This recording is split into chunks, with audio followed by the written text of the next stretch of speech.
Halo, Shalom. Perkenalkan, saya Gunasti Patunde AMD Cap, peserta Latsar CPNS tahun 2022, angkatan 43. Saya bekerja di PT Puskesmas Gintu. Saat ini akan memenuhi tugas Latsar CPNS tahun 2022 agenda yang ketiga, aku, Smart, ASN, dan instansiku. Dan dalam hal ini, pembahasan yang akan saya paparkan adalah yang pertama, profil instansi Puskesmas Gintu yang terdiri dari nama instansi, visi, misi, dan struktur instansi.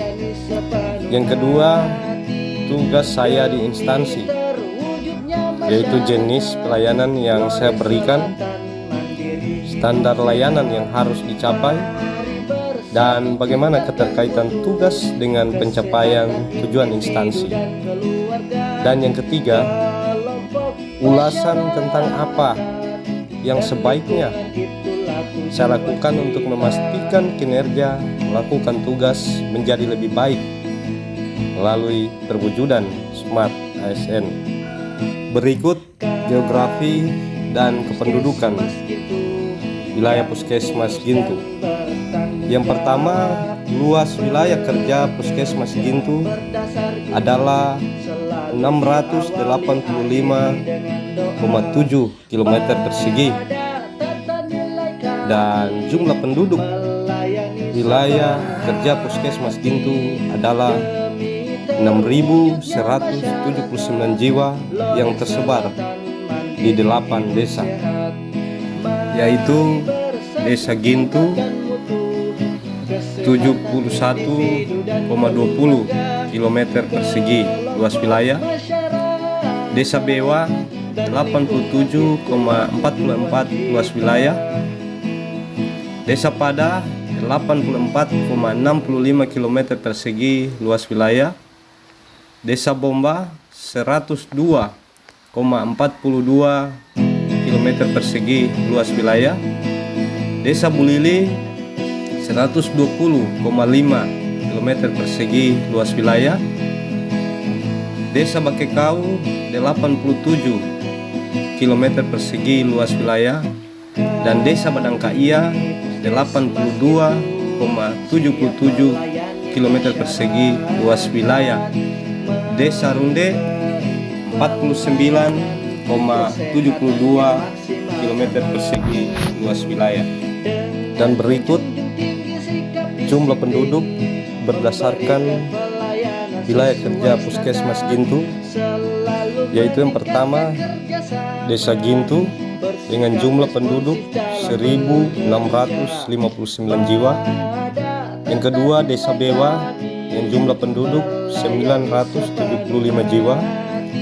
Yang ketiga, Desa Pada dengan jumlah penduduk 732 jiwa. Yang keempat, Desa Bomba dengan jumlah penduduk 745 jiwa. Dan yang kelima, Desa Bulili dengan jumlah penduduk 725 jiwa. Dan yang keenam, Desa Bakekau dengan jumlah penduduk 408 jiwa. Dan yang ketujuh, Desa Badangkaia dengan jumlah penduduk 1000 jiwa. Dan yang terakhir ke-8, Desa Runde dengan jumlah penduduk 646 jiwa. Puskesmas Gintu terletak di Kecamatan Lore Selatan, Kabupaten Poso, Jalan Protokol Bumi Jambu Gintu, dan terletak bertepatan dengan Kompleks Kecamatan dan berhadapan dengan Lapangan Sepak Bola Bumi Jambu Gintu, dan berdekatan dengan SMA Negeri 1 Lore Selatan. Adapun batas-batas wilayah kerja Puskesmas Gintu adalah sebagai berikut. Sebelah utara berbatasan dengan Kecamatan Lore Barat, sebelah selatan berbatasan dengan Kabupaten Luwu, dan sebelah barat berbatasan dengan Kabupaten Sigi, dan sebelah timur berbatasan dengan Kecamatan Pamona. Puskesmas Gintu telah terakreditasi dengan hasil utama. Reformasi di bidang kesehatan telah menetapkan visi pembangunan kesehatan yang dinyatakan dalam moto Puskesmas, yaitu melayani dengan sepenuh hati, yang mempunyai suatu nilai kearifan lokal di mana masyarakat luar selatan dalam mewujudkan visi pembangunan kesehatan di atas. Puskesmas Gintu memberi pelayanan yang tulus dan tanggung jawab, bersikap responsif dan objektif, dan bekerja dengan berdasarkan iman, yaitu selalu diawali dan diakhiri dengan doa. Berikut pembangunan kesehatan di wilayah Kecamatan Lore Selatan pada wilayah kerja Puskesmas Gintu dilaksanakan dengan visi terwujudnya masyarakat Lore Selatan mandiri dalam hidup sehat. Visi ini menggambarkan bahwa diharapkan di masa yang akan datang masyarakat Lore Selatan dapat hidup sehat. Gambaran masyarakat masa depan yang ingin dicapai melalui peningkatan pembangunan kesehatan, yakni masyarakat yang dapat hidup mandiri dalam hal ini, sehat dalam lingkungan, sehat perilaku, dan punya kemampuan untuk menjangkau pelayanan kesehatan yang baik, sesuai standar dan berkualitas berdasarkan pelayanan prima, secara adil dan merata, serta memiliki derajat kesehatan yang setinggi-tingginya.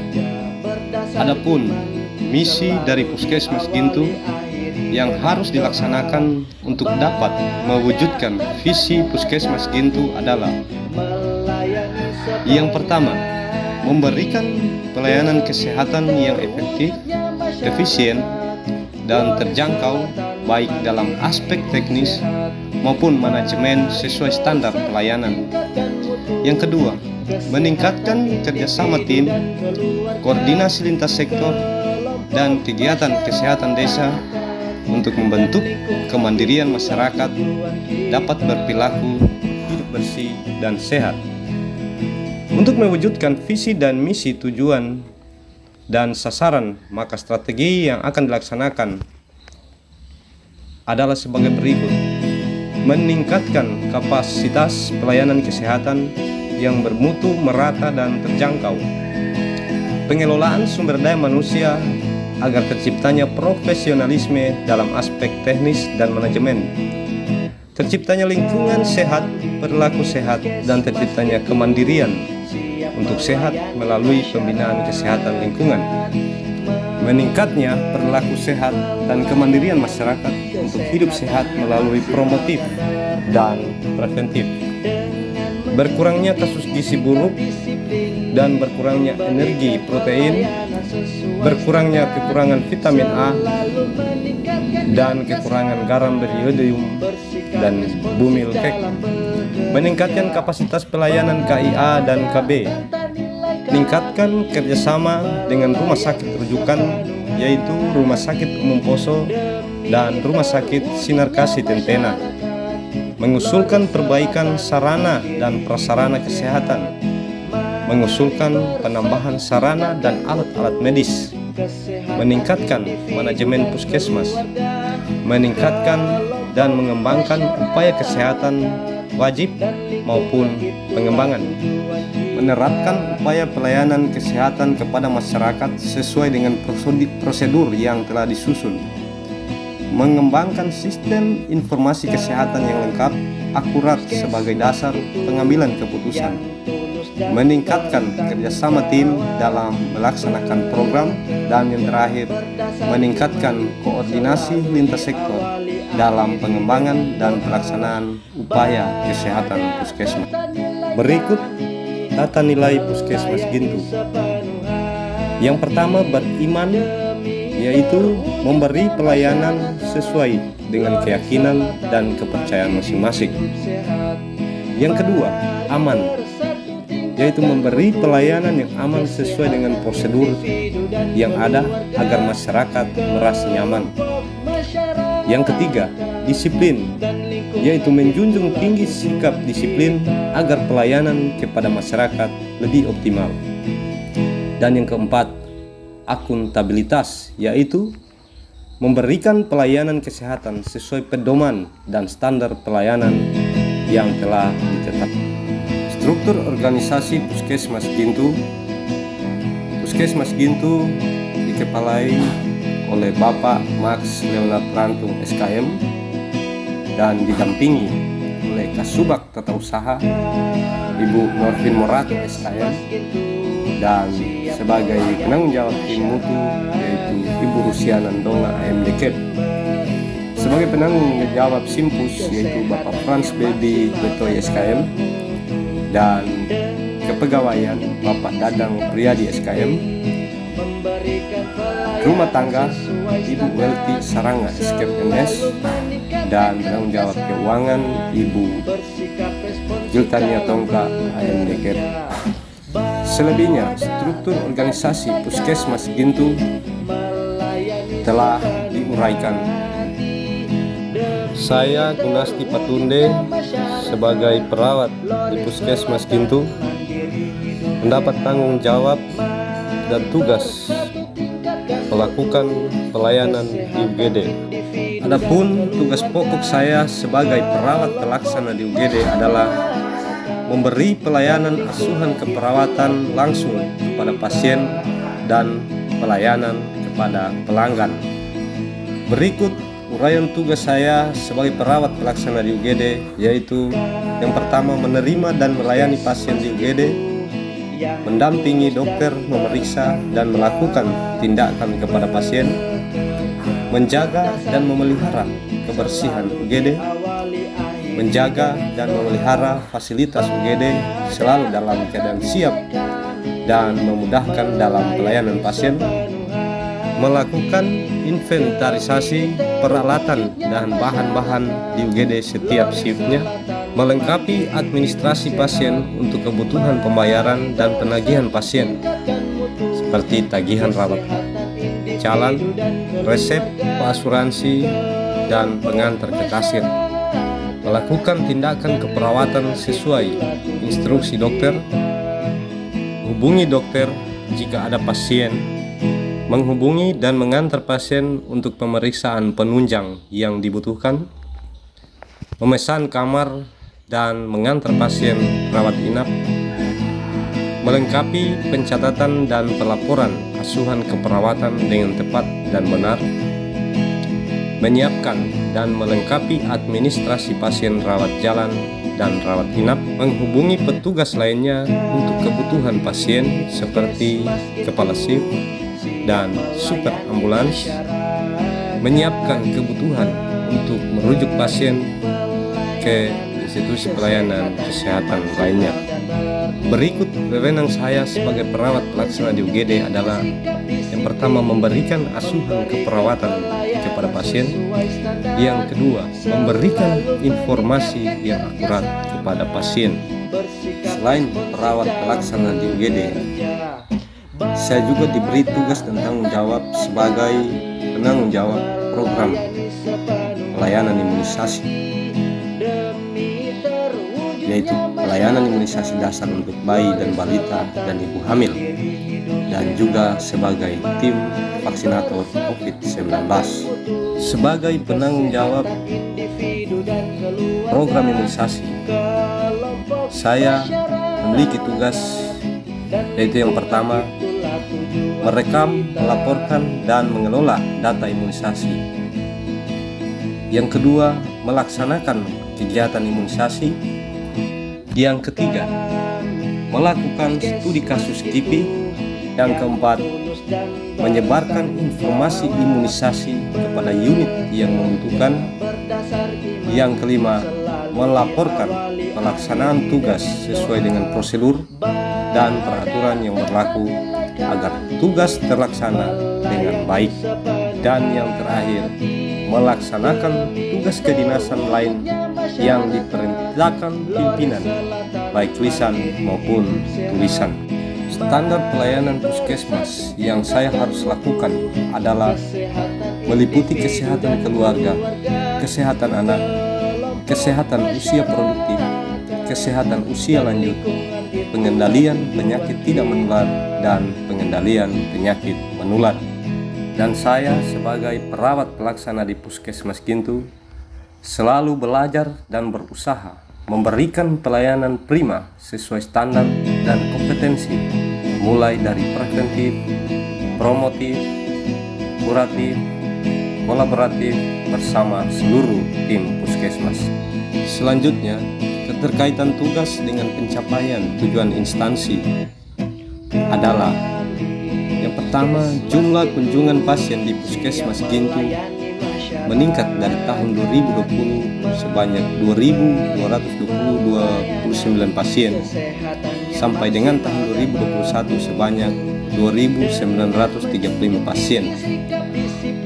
Hal ini menunjukkan bahwa tingkat kesadaran masyarakat menggunakan fasilitas pelayanan kesehatan itu meningkat. Yang kedua, karena tingkat kepercayaan masyarakat terhadap Puskesmas itu baik.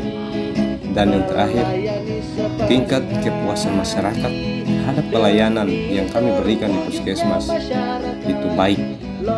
Dan yang kedua, jumlah pencapaian imunisasi dasar meningkat dari tahun 2020 sampai dengan tahun 2021. Ini menggambarkan bahwa tingkat kesadaran orang tua membawa anak di posyandu untuk mendapatkan imunisasi itu meningkat.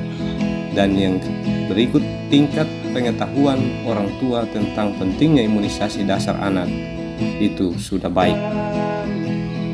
Hal-hal yang saya lakukan untuk memastikan kinerja pelaksanaan tugas saya menjadi lebih baik melalui perwujudan Smart ASN, yaitu saya selalu mengupdate ilmu, pengetahuan, meningkatkan skill dan kemampuan seperti mengikuti workshop, pelatihan, dan seminar. ASN sebagai pelayan publik itu harus selalu menerapkan etika publik dan memberikan pelayanan prima terhadap pasien. Role of government: ketika kita bekerja di sebuah instansi, kita tidak bisa kerja sendiri. Kita harus bekerja sama dengan lintas program dan lintas sektor dalam pencapaian program dan peningkatan mutu pelayanan. Role of government adalah sebuah pendekatan penyelenggaraan pemerintahan yang menyatukan upaya-upaya kolaboratif pemerintahan dari keseluruhan sektor dalam ruang lingkup koordinasi yang lebih luas guna mencapai tujuan-tujuan pembangunan, kebijakan, manajemen program, dan pelayanan publik. Oleh karena itu, role of government juga dikenal sebagai pendekatan integrasi, yaitu pendekatan yang melibatkan sejumlah kelembagaan yang terkait dengan urusan-urusan yang relevan. Sekian pemaparan saya, aku Smart ASN dan instansiku. Saya ASN berakhlak, bangga melayani bangsa. Terima kasih, semoga bermanfaat.